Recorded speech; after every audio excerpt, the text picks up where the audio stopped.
بسم اللہ الرحمن الرحیم۔ شروع اللہ کے نام سے جو بڑا مہربان اور نہایت رحم فرمانے والا ہے۔ السلام علیکم سامعین اکرام، آپ دیکھ رہے ہیں اسلامک چینل المدینہ وائس۔ تو سامعین، آج کی اسلامک ویڈیو میں ہم ذکر کریں گے حضرت شعیب علیہ السلام کی قوم مدین کا۔ سامعین، یہ قوم کون کون سے گناہ اور کفر و شرک میں مبتلا تھی اور ان کی اسی حالت پر ڈٹے رہنے سے کس طرح یہ قوم اللہ تبارک و تعالی کے غضبناک عذاب کا باعث بنی، اور اللہ تبارک و تعالی نے ان پر کون کون سے عذاب نازل فرمائے، یہ سب جاننے کے لیے ویڈیو کو آخر تک ضرور دیکھیے گا۔ اللہ تبارک و تعالی نے سورۃ اعراف میں قوم لوط کے بعد قوم مدین کے قصے کو بیان فرمایا ہے۔ ارشاد باری تعالی ہے، اور مدین کی طرف ان کی برادری سے شعیب علیہ السلام کو بھیجا۔ انہوں نے فرمایا، اے میری قوم، اللہ تبارک و تعالی کی عبادت کرو، اس کے سوا تمہارا کوئی معبود نہیں ہے۔ بے شک تمہارے پاس تمہارے رب کی روشن دلیل آئی ہے، تو ناپ اور تول کو پورا کرو اور لوگوں کی چیزیں گھٹا کر نہ دو، اور زمین میں انتظام کے بعد فساد نہ پھیلاؤ، یہ تمہارا فائدہ ہے۔ اور ہر راستے پر یوں نہ بیٹھو کہ راہگیروں کو ڈراؤ، اور اللہ تعالی کی راہ سے انہیں روکو جو اس پر ایمان لائے، اور یاد کرو جب تم تھوڑے تھے اور اس نے تمہیں بڑھا دیا، اور دیکھو فسادیوں کا کیسا انجام ہوا۔ اگر تم میں ایک گروہ اس پر ایمان لایا جو میں لے کر بھیجا گیا ہوں، اور ایک گروہ نے نہ مانا، تو ٹھہرے رہو یہاں تک کہ اللہ تبارک و تعالی ہم میں فیصلہ کرے، اور بے شک اللہ تبارک و تعالی کا فیصلہ سب سے بہتر ہے۔ اور فرمایا، اے میری قوم، اللہ کو پوجو، اس کے سوا کوئی معبود نہیں، اور ناپ تول میں کمی نہ کرو۔ بے شک میں تمہیں آسودہ حال دیکھتا ہوں، اور مجھے تم پر گھیر لینے والے دن کے عذاب کا ڈر ہے۔ اور میری قوم، ناپ تول انصاف کے ساتھ پوری کرو، اور زمین میں فساد پھیلاتے نہ پھرو۔ اللہ کا دیا جو بچ رہے وہ تمہارے لیے بہتر ہے اگر تمہیں یقین ہو۔ اور حضرت شعیب علیہ السلام کی قوم کے لوگ یہ سن کر بولے، اے شعیب، کیا تمہاری نماز تمہیں یہ حکم دیتی ہے کہ ہم اپنے باپ دادا کے خداؤں کو چھوڑ دیں، یا اپنے مال میں جو چاہیں نہ کریں؟ ہاں جی، تم ہی بڑے عقل مند اور نیک چلن ہو۔ یعنی قوم مدین نے حضرت شعیب علیہ السلام پر طنز کیا، تو حضرت شعیب علیہ السلام نے فرمایا، اے میری قوم، بھلا بتاؤ تو، اگر میں اپنے رب کی طرف سے روشن دلیل پر ہوں، اور اس نے مجھے اپنے پاس سے اچھی روزی دی، اور میں نہیں چاہتا ہوں کہ جس بات سے تمہیں منع کرتا ہوں آپ خود اس کے خلاف کرنے لگوں، میں تو جہاں تک ممکن ہے سنوارنا ہی چاہتا ہوں، اور میری توفیق اللہ ہی کی طرف سے ہے، میں نے اسی پر بھروسہ کیا اور اسی کی طرف رجوع کرتا ہوں۔ اور اے میری قوم، تمہیں میری ضد یہ نہ کموائے کہ تم پر پڑے جو پڑا تھا نوح کی قوم، یا ہود کی قوم، صالح کی قوم پر، اور لوط علیہ السلام کی قوم تو تم سے کچھ دور نہیں۔ اور اپنے رب سے معافی چاہو، پھر اس کی طرف رجوع لاؤ، بے شک میرا رب مہربان اور محبت کرنے والا ہے۔ تو حضرت شعیب علیہ السلام کی بات سن کر یہ قوم بولی، اے شعیب، ہماری سمجھ میں نہیں آتی تمہاری بہت سی باتیں، اور بے شک ہم تمہیں اپنے میں کمزور دیکھتے ہیں، اور اگر تمہارا کنبہ نہ ہوتا تو ہم نے تمہیں پتھراؤ کر دیا ہوتا، اور ہماری نکاح میں تمہاری کچھ عزت نہیں۔ ان کی بات پر حضرت شعیب علیہ السلام نے فرمایا، کیا تم پر میرے کنبے کا دباؤ اللہ تبارک و تعالی سے زیادہ ہے، اور اسے تم نے اپنی پیٹھ کے پیچھے ڈال رکھا ہے؟ بے شک جو تم کرتے ہو میرے رب کے بس میں ہے، اور قوم، تم اپنا کام کیے جاؤ، میں اپنا کام کرتا ہوں۔ اب جاننا چاہتے ہو کس پر آتا ہے وہ عذاب کہ اسے رسوا کر دے، اور کون جھوٹا ہے؟ اور انتظار کرو، میں بھی تمہارے ساتھ انتظار میں ہوں۔ ارشاد باری تعالی ہے، اور جب ہمارا حکم آیا، ہم نے شعیب علیہ السلام اور اس کے ساتھ کے مسلمانوں کو اپنی رحمت فرما کر بچا لیا، اور ظالموں کو چنگاڑنے آ لیا تو اپنے گھروں میں گھٹنوں کے بل پڑے رہ گئے، گویا کبھی وہاں بسے ہی نہ تھے۔ ارے دور ہو مدین جیسے دور ہوئے سمود۔ سامعین اکرام، اہل مدین عرب قوم تھے، شام کی طرف میں ارض معان کی ایک بستی مدین میں رہائش پذیر تھے۔ مدین بحر قوم لوط کے قریب حجاز سے متصل ہے۔ اہل مدین قوم لوط کے کچھ ہی عرصہ بعد ہوئے۔ مدین ایک قبیلے کے نام سے معروف ہے، اور وہ بنی مدین بنی مدیان بن ابراہیم خلیل اللہ علیہ السلام ہیں۔ ان کی طرف حضرت شعیب علیہ السلام کو نبی بنا کر بھیجا گیا، اور ان کی زبان سریانی تھی۔ حضرت شعیب علیہ السلام کا نسب نامہ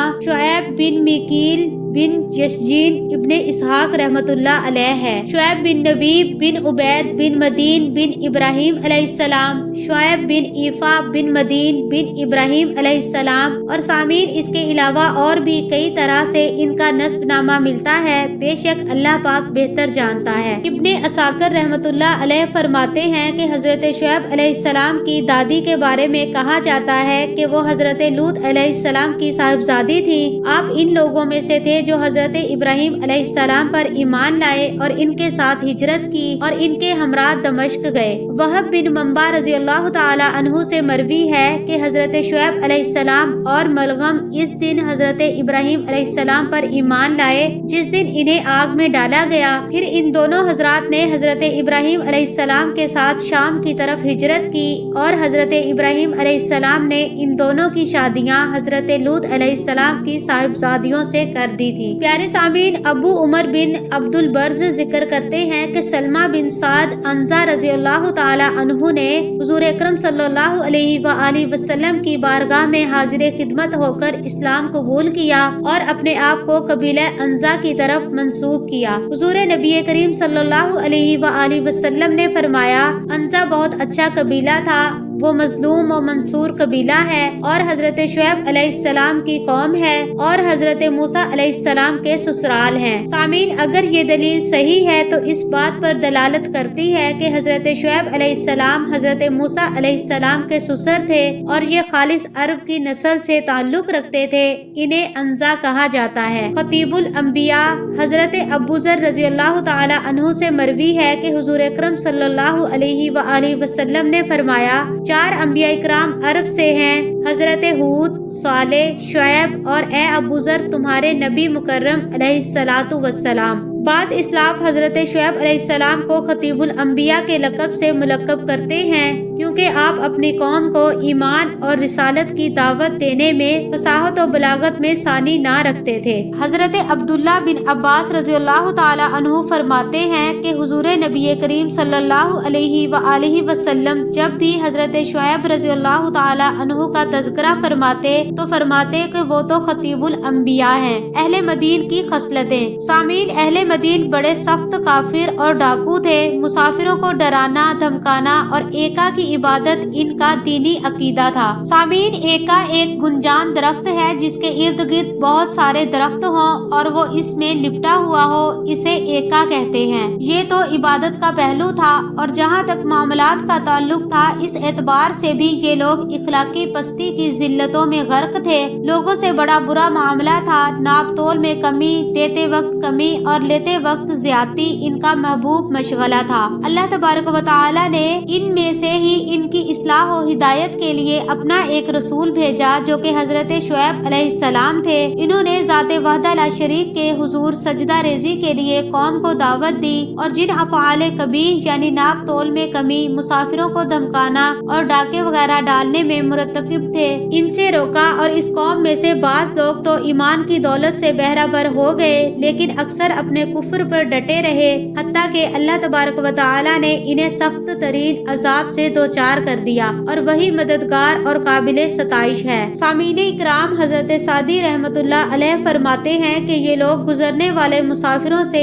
ان کے مال کا 10واں حصہ غصب کر لیتے تھے۔ حضرت ابن عباس سے مروی ہے کہ یہ سرکش اور باغی قوم تھی، راستوں پر بیٹھے رہنے اور لوگوں کے مال میں سے 10واں حصہ بطور غنڈہ ٹیکس وصول کرتے تھے، اور دنیا میں سب سے پہلی قوم یہ ہے جنہوں نے ایسے طریقہ کار کو رواج بخشا۔ سامعین، کفار جب حضرت شعیب رضی اللہ تعالی عنہ سے کہنے لگے کہ ہم تمہیں مغلوب اور راندہ ہوا دیکھتے ہیں، اگر تمہارا خاندان قبیلہ نہ ہوتا تو ہم تمہیں پتھراؤ کرتے یعنی قتل کر دیتے، تو حضرت شعیب علیہ السلام نے فرمایا، اے میری قوم، کیا تم پر میرے کنبے کا دباؤ زیادہ ہے اللہ تبارک و تعالی سے؟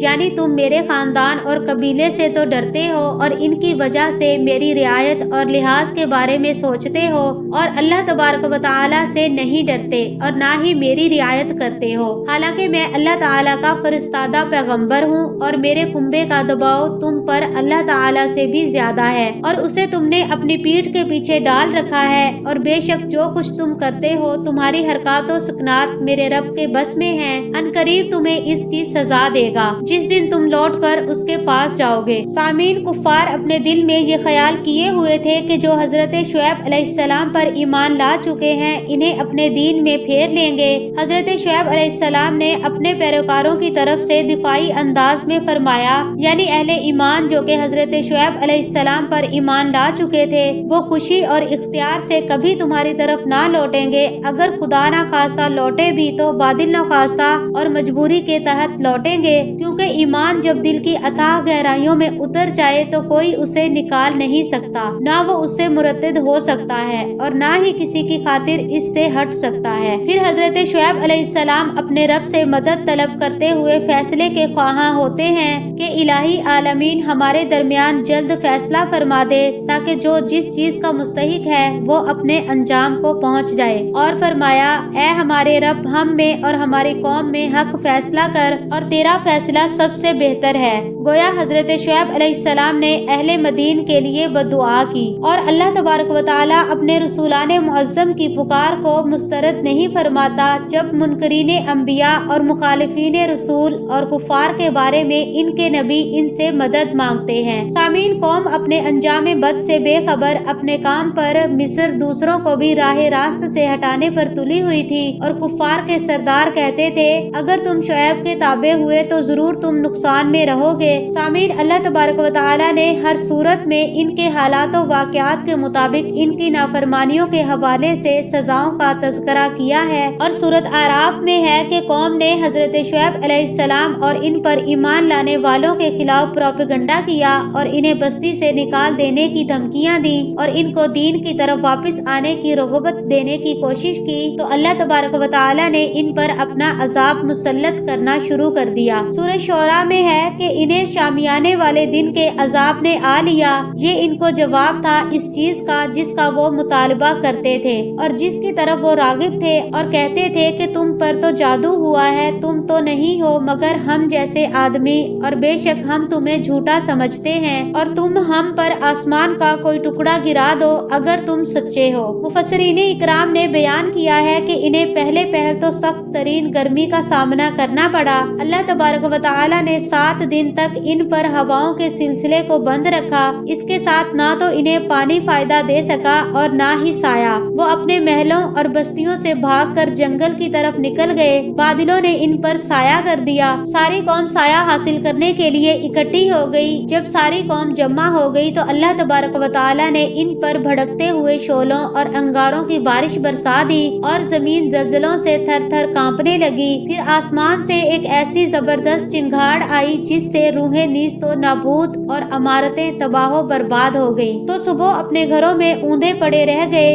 اور روئے زمین کے حیوانات پتھر کی طرح ہو گئے۔ ان کے جسے زانوں کے بل تھے جن میں روح نہ تھی، نہ حرکت اور نہ حواس۔ اللہ تعالیٰ نے ان پر قسم ہا قسم کے عذاب اور آفات و مصائب کی کئی صورتوں کو جمع فرما دیا تھا، کیونکہ ان میں بھی کئی قسم کی صفات قبیحہ تھی، اور فرمایا، شعیب کو جھٹلانے والے گویا ان گھروں میں کبھی رہے ہی نہ تھے، شعیب کو جھٹلانے والے ہی تباہی میں پڑے۔ اللہ تبارک و تعالیٰ نے حضرت شعیب علیہ السلام اور آپ پر ایمان لانے والوں کو نجات بخشی، اور اس سب سے سچی ذات کا ارشاد ہے، اور جب ہمارا حکم آیا ہم نے شعیب اور اس کے ساتھ کے مسلمانوں کو اپنی رحمت فرما کر بچا لیا، اور ظالموں کو چنگھاڑ نے آ لیا تو صبح اپنے گھروں میں گھٹنوں کے بل پڑے رہ گئے، گویا ان گھروں میں کبھی رہے ہی نہ تھے۔ ارے دور ہو مدین جیسے دور ہوئے سمود۔ ابن عساکر رحمۃ اللہ علیہ نے اپنی تاریخ میں حضرت عبداللہ بن عباس سے روایت کیا ہے کہ حضرت شعیب رضی اللہ تعالی عنہ حضرت یوسف علیہ السلام کے بعد تشریف لائے۔ وہب بن منبع سے روایت ہے کہ حضرت شعیب علیہ السلام اور آپ پر ایمان لانے والے اصحاب کا وصال مکہ مکرمہ میں ہوا، اور آپ کی قبور مبارکہ کعبہ کی مغربی جانب دارندوا اور دار بنی سہم کے درمیان میں ہے۔ سامعین، اس کے ساتھ ہی امید کرتے ہیں کہ ہماری آج کی اسلامک ویڈیو آپ کو پسند آئی ہوگی تو ہمارے چینل کو لائک اور سبسکرائب ضرور کیجیے گا تاکہ ہماری ہر آنے والی اسلامک ویڈیو آپ تک بآسانی پہنچ سکے۔